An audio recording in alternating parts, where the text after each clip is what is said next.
Alright, today we're going to start our third chapter, and we're going to do that by looking at inequalities. By the end of this lesson, we want to be able to identify solutions to inequalities with one variable, and then also be able to graph them.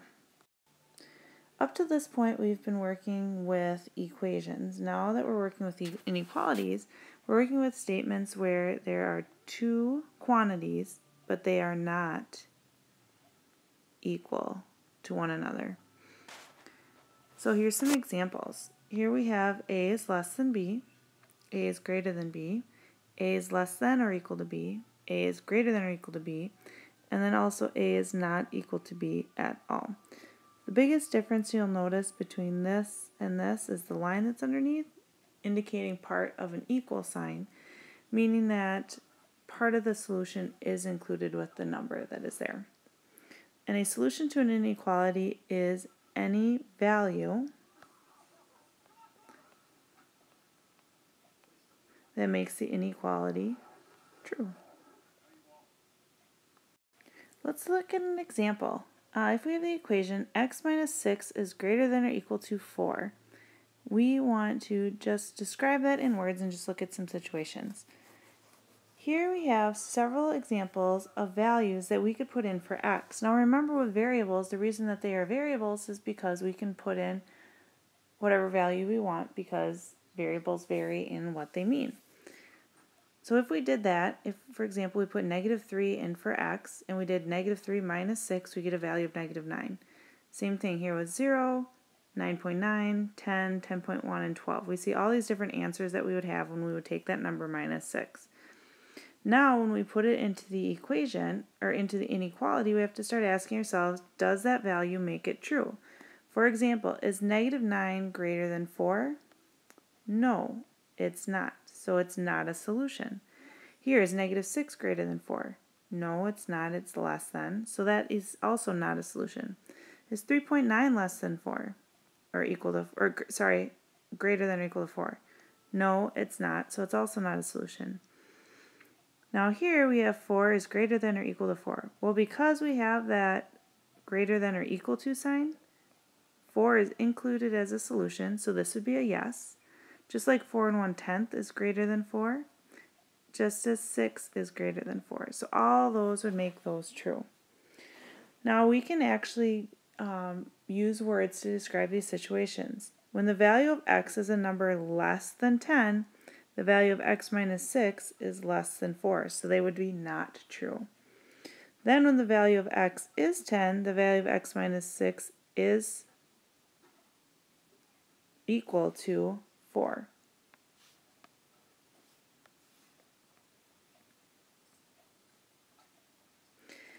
And finally, when the value of x is a number greater than 10, the value of x minus 6 is greater than 4.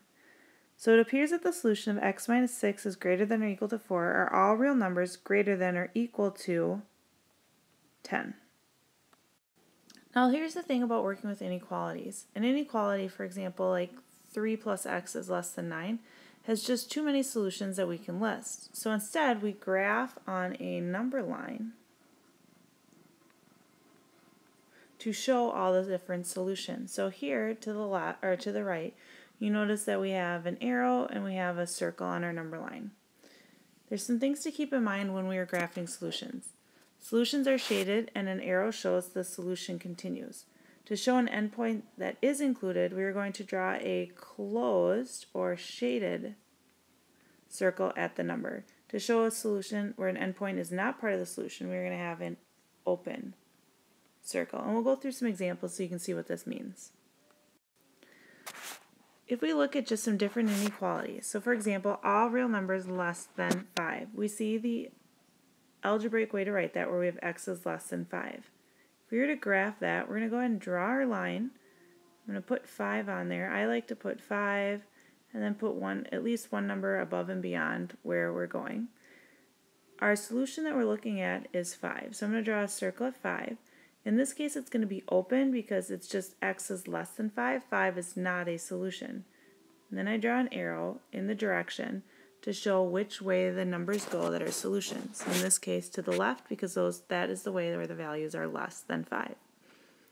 So here, all numbers greater than -1. So same thing, I'm going to draw an arrow. I have my -1, 0, and 1, or -2. I'm going to draw a circle at -1. Once again, it's going to be open because the value is greater than -1. And now I'm going to draw an arrow to the right because that is the way where the values are greater than -1. Here we have all real numbers less than or equal to 1/2. Once again, I'm going to draw a graph. Here's my 1/2. Here's 1. Here's 0. I'm going to draw a circle at 1/2. But this time, because it's less than or equal to 1/2, 1/2 is included as a solution. So what I'm going to do is I'm going to close that circle or shade it in. And now x is less than or equal to 1/2, so the arrow is going to go to the left. Last example, we have all real numbers greater than or equal to 0, so we have 0, 1, and -1. Once again, it's going to be a closed-in circle because it includes 0, and our values have to be greater than, so it's going to go to the right. Now let's just go ahead and try to graph some on our own. So I'm going to go through the first one, and then I'm going to have you try the second two on your own, and then you can check your answers. So for example A, we have C is greater than 2.5 or 2 5/10. So what I'm going to do is I'm going to draw a circle where 2 5/10 would be, so it would be halfway in between 2 and 3. It's going to be an open circle because it's just greater than, it's not equal to. And then our values that are greater than 2.5 would be to the right. So my arrow is going to go to the right. Why don't you go ahead and try B and C on your own.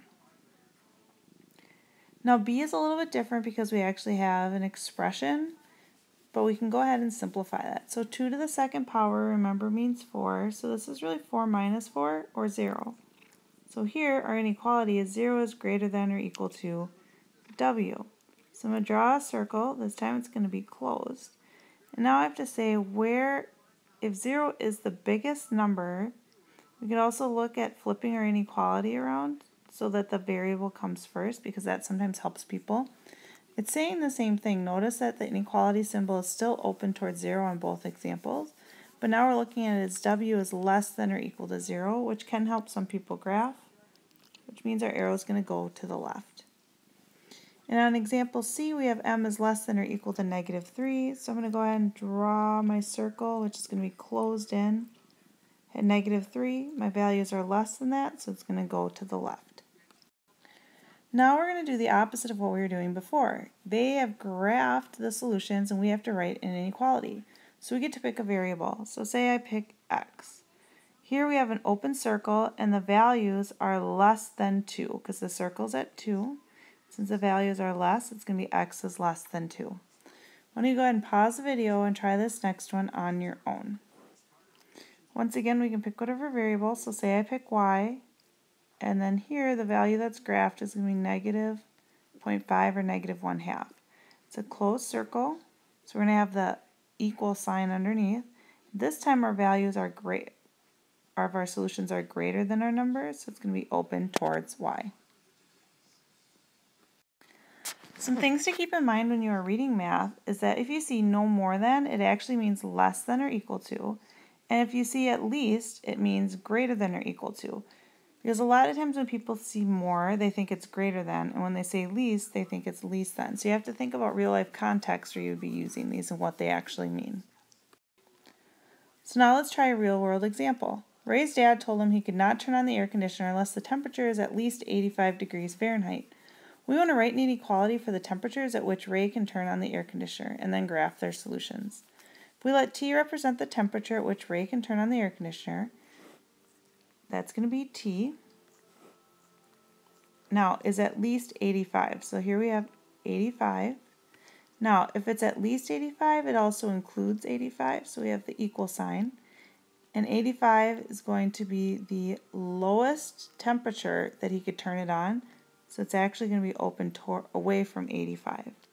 Sometimes it helps if you graph. So 85 is included in the solution. And so since 85 is the smallest, our arrow is going to go to the right. All right, so now here's an example for you. Why don't you go ahead and read through this example on your own and then see if you can figure it out and then check your answer. At a store, the employees earn at least $8.50 per hour, and we want to write an inequality for the amount the employees may earn per hour. Graph the solutions. Here they want us to use W. So we have W. Once again, we have at least $8.50. So $8.50 is going to be the lowest amount. So W is going to be greater than or equal to $8.50. So 8. Now here you notice our table goes by 2s, so $8.50 is going to be a little bit closer to 8. Then our values are also going to go to the right.